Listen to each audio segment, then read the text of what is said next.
Manuel Granados, el abogado de la Ciudad de México, tiene en sus manos un sinnúmero de asuntos que resolver.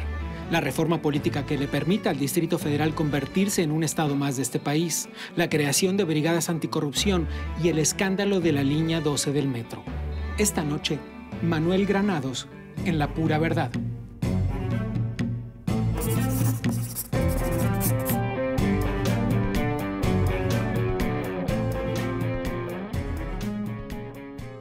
Parece que sobre tu escritorio de consejero jurídico de la Ciudad de México hay un altero de papeles entre los que se encuentra nomás el litigio por la línea 12 del metro. Así es. ¿Cuál es el estatus? Pues son varios juicios que están pendientes sobre la línea 12. El más reciente es uno que tiene que resolver la Suprema Corte de Justicia. Promovimos una facultad de atracción que tiene la Corte para que determine la competencia de la resolución de estos juicios. Me explico. De todos los juicios que se han iniciado, nosotros los pactamos desde el contrato de obra precio alzado, de que serían los tribunales locales los que dirimirían cualquier controversia. Sin embargo, a la mitad del camino, la Federación aportó recursos federales y el consorcio recientemente acaba de interponer juicios aduciendo que son los tribunales federales los que deben de conocer. Para evitar confusiones jurídicas, le hemos solicitado a la Corte que dirima ese aspecto fundamental. ¿Quién es competente? ¿Los tribunales locales o los tribunales federales? Pero bueno, son varios litigios independientes, aunque es un gran pleito, digamos. ¿Cuáles son esos litigios? Solo algunos, al menos, para entender cuáles son las vías de resolución y en cuánto tiempo. Bueno, lo que reclama, por ejemplo, el consorcio tiene que ver con este pago que debe darle, en el argumento de ellos, el gobierno de la ciudad por el mantenimiento de la línea, que asciende a cerca de 6,000 millones de pesos. Están reclamando que hubo algún acuerdo en donde estaba la obligatoriedad por parte de la autoridad de pagar 2,400 millones de pesos. Lo que esgrime la autoridad es que todos esos gastos de mantenimiento eran parte del contrato original y no habría que pagar un excedente sobre eso. ¿Qué más hay? Lo otro tiene que ver con el grado de responsabilidad que pudiera existir de servidores públicos o de exservidores públicos en torno al uso de sus atribuciones y facultades que pusieron en riesgo la operación de la línea 12. Y ahí supongo que la cosa se pone más complicada. Sí, porque ahí lo que se hace es que se le da vista a la Contraloría. La Contraloría, pues a su vez, inicia los procedimientos administrativos de inhabilitación, de sanción, y ahora, bueno, corresponderá a los tribunales, en este caso contencioso administrativo de la ciudad, dar respuesta a esos litigios. Pero lo que se pregunta a la gente que nos mira es, ¿en cuánto tiempo va a estar resuelto y cuánto nos va a costar? Hemos ido a recorrer junto con el jefe de gobierno la línea 12 para ver los avances, sobre todo conocer cuál va a ser, digamos, esta sustitución de balasto, que son las piedras que se encuentran en la línea, todo lo que tiene que ver con los durmientes, las vías, la rodadura, el perfilamiento de las ruedas. Todo eso está muy avanzado y entendemos que a finales justamente de noviembre estará funcionando de nueva cuenta la línea 12. Ya has dicho públicamente que te interesa la creación de brigadas anticorrupción. ¿Cómo sucederá eso? Bueno, es un esquema, será un programa que anunciará en su momento el jefe de gobierno, en donde nos apoyaremos con estudiantes de distintas universidades que estén prestando el servicio social, con el propósito de que en las dependencias existan estas brigadas anticorrupción, que estén informando a la gente cuáles son los requisitos que deben de realizar para un trámite, los costos y sobre todo que si alguien le solicita alguna dádiva, algún dinero, de manera inmediata lo den a conocer a la autoridad. O sea que no más mordidas y no más permisos de alcohol que cuestan cientos de miles de pesos por debajo del agua. Tenemos que meter al orden jurídico a todas las dependencias, principalmente las delegacionales. Exacto. La pregunta es, ¿cómo van a controlar a las delegaciones? El gobierno central tiene que estar ahí pendiente, porque muchos de los temas que suceden en esta ciudad, el primer contacto es con la delegación. Totalmente. Y de pronto... Son los encargados de los permisos, además. Y de pronto ese esquema tiene que cambiar, tiene que modificarse, tiene que estar permanentemente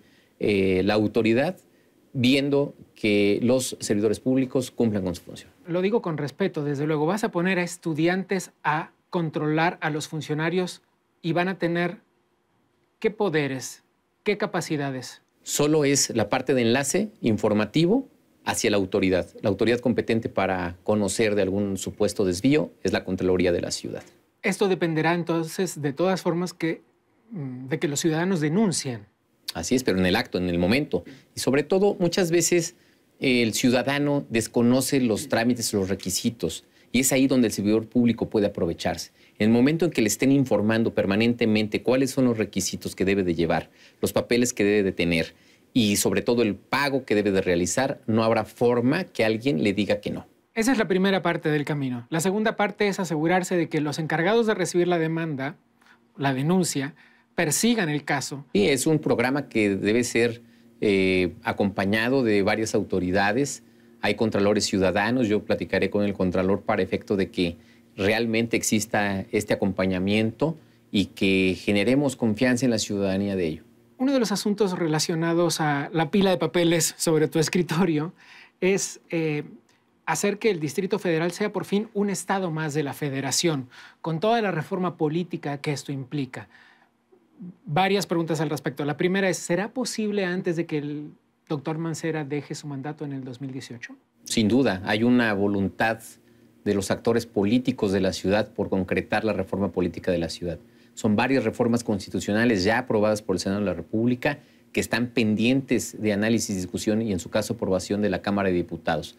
Lo pregunto porque la idea está sobre la mesa desde hace mucho tiempo y no ha sido posible hasta el momento. Bueno, han estado en juego otros esquemas políticos, otras decisiones políticas, pero también es urgente que ya le otorguen la mayoría de edad a la ciudad, que ya tengamos nuestra acta de nacimiento. Digamos que el acta de nacimiento la tenemos, pero no tenemos, como dices, nuestra mayoría de edad.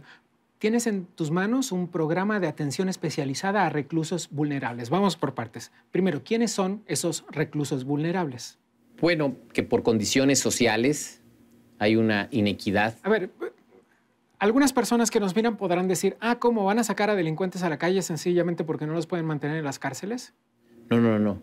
No es el tema de delincuentes que tengan un grado de peligrosidad o que hayan cometido un delito que tenga que ver con homicidios, violaciones, secuestros. O sea, esos son delitos graves. Delitos menores es que patrimonialmente no pongan en riesgo ni tu vida ni la integridad, o donde no hay una asistencia, me voy al caso específico de los indígenas, puntual de un traductor, de un intérprete. O sea, que pueden ser personas que no hayan comprendido a cabalidad su proceso legal, por ejemplo. Hay varios casos, pues, es decir, de que haya un mal manejo en el proceso, que no hayan tenido una defensa adecuada o que no tengan un esquema de pagar un beneficio. ¿Y cuánta gente con estas características hay en las cárceles que dependen del gobierno del Distrito Federal? Bueno, en el caso específico de los indígenas, que es el primer programa ya anunciado por el jefe de gobierno, son 581, de los cuales ya en 152 casos hay análisis de los expedientes y que han estado ya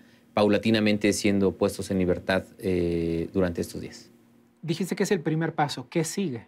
Bueno, lo que sigue es analizar los expedientes de personas adultas mayores, de madres solteras y de personas con discapacidad, para ir en la misma ruta de ser abogados sociales. ¿Y en cuánto tiempo estará resuelto?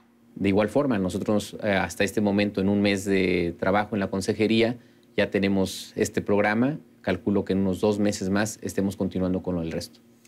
Al consejero jurídico le toca lo concerniente, bueno, ya estaba hecho cuando tú llegaste, pero la reforma del Código de Tránsito de la Ciudad de México. Bueno, el reglamento de tránsito tiene que ver con un esquema de mucho consenso social. No es menor.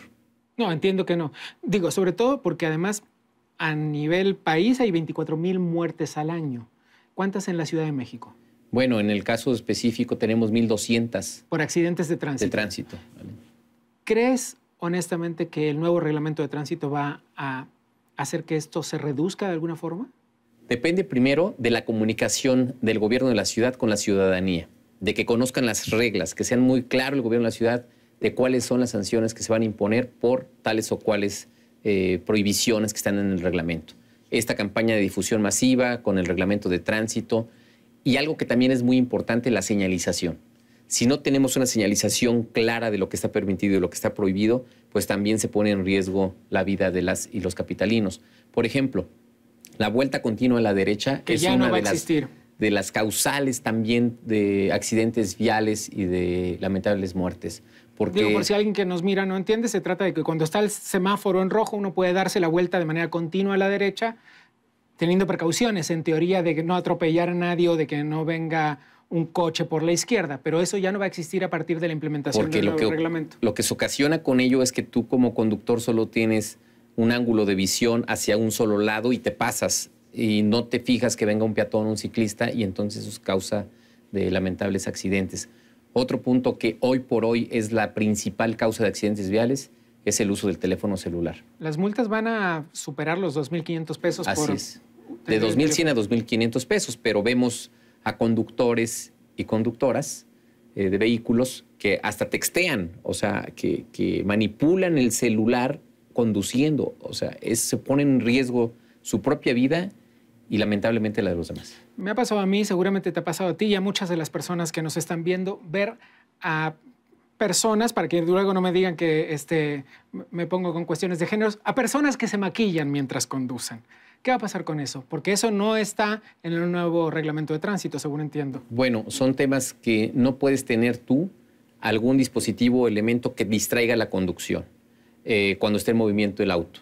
Cuando esté detenido podrás manipular el GPS, el celular, pero en movimiento no puedes generar esquemas de riesgo. El asunto que queda por revisar es quién va a ser ahora el encargado de supervisar a los policías. Deberían ampliar tus brigadas contra la corrupción, ¿eh? De los agentes de tránsito ha habido capacitación, habrá publicado los nombres del propio agente de tránsito que está facultado, se está procesando una app para que el ciudadano identifique al agente de tránsito. ¿Cómo va a ser eso? Y sepa que está autorizado para infraccionar. O sea, yo voy a poder apuntar con mi teléfono a la cara del policía, por ejemplo, y con que el me app aparezca la puedes foto. tener el número del policía y saber que es quien te está facultado para infraccionar. Entiendo. Además, la utilización de tecnologías como la fotomulta, los radares, todo eso va a ser muy importante para ayudar a tener certeza en la implementación de la ley. Y la capacidad de pagar las multas en el momento de la infracción. Eso es muy importante porque también. Eso hace que se reduzca enormemente no, mire, lo que pasa es que yo tengo que llevar eso al corralón, no sabe lo que le va a costar, los días de corralón,